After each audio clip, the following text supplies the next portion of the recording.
No comment simply வே channel உங்களை அன்போடு வரவேற்கிறது. இந்த வீடியோ நம்ம என்ன பார்க்க போகிறோம்னு பார்த்தீங்கன்னா, நம்ம அருண் விஜய் அவரோட 36வது படத்தோட ஒரு ஃபர்ஸ்ட் லுக்கை இப்போ படக்குள்ளே லான்ச் பண்ணியிருக்காங்க. இந்த ஃபர்ஸ்ட் லுக் என்ன மாதிரி இம்பாக்ட் கிரியேட் பண்ணியிருக்குன்னு சொல்லிட்டு இந்த வீடியோ நம்ம டீட்டெயிலாக டிஸ்கஸ் பண்ணுவோம். அதுக்கு முன்னாடி நீங்கள் இந்த சேனல் புதுசாக இருந்தால் அந்த சேனல் சப்ஸ்கிரைப் பண்ணி பெல் ஐக்கனோட கிளிக் பண்ணி வச்சுக்கோங்க. வாங்க நம்ம வீடியோக்குள்ளே போகலாம்.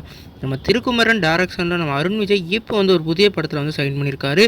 இந்த படத்துக்கு மியூசிக்காக நம்ம சாம் சிஎஸ் அவர்கள் மியூசிக் பண்ணியிருக்காங்க. இந்த படத்தோட ஒரு டைட்டில் லுக் அனௌன்ஸ்மெண்ட் போஸ்டரை அறிவிச்சிருக்காங்க. இந்த படத்துக்கு டைட்டில் 2 தலன்னு சொல்லிட்டு டைட்டில் வச்சுருக்காங்க. இந்த 2 தலன்றது ஒரு வேறு லெவல் டைட்டிலாக இருக்குது. ஏன்னா இந்த படத்தில் நம்ம அருண் விஜய் 2 ரோலில் நடிக்க போகிறாரு. குறிப்பாக இந்த படத்தில் அவர் ட்வின் ரோலில் நடிக்கிறது நிறைய வாய்ப்பு இருக்குது. எப்படி நம்ம தடமில் நம்ம அருண் விஜயை பார்த்தோமோ அந்த மாதிரி இந்த படத்துலையும் ஒரு வேறு லெவல் அருண் விஜயை பார்க்க போகிறோம். நம்ம திருக்குறள் ஏற்கனவே மான் கராத்தின்னு ஒரு வேறு லெவல் பிளாக் பஸ்டர் மூவியை கொடுத்துருந்தாரு. அந்த படமும் ஒரு பாக்ஸிங்கை பேஸ் பண்ண ஸ்டோரியாக இருந்தது. அதனால் இந்த படமும் ஒரு ஸ்போர்ட்ஸ் ஆக்ஷன் மூவியாக இருக்க போது. இந்த படத்தில் மல்யுத்தம் ஒரு வேறு லெவல் இம்பேக்ட் கிரியேட் பண்ண போகிறதா இந்த போஸ்டர் தெரியுது.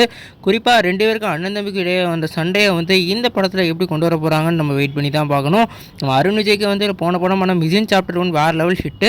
அதனால் இந்த படமும் எதிர்பார்த்த அளவுக்கு வேறு லெவலில் ஓடுமான்னு வெயிட் பண்ணி பார்க்கலாம். அதுக்கு முன்னாடி நீங்கள் இந்த போஸ்டர் பார்த்தீங்களா, இதுக்கு எப்படி இருக்குன்னு சொல்லிட்டு கமெண்ட் பண்ணுங்கள். இந்த சேனல் புதுசாக இருந்தால் அந்த சேனல் சப்ஸ்கிரைப் பண்ணுங்கள்.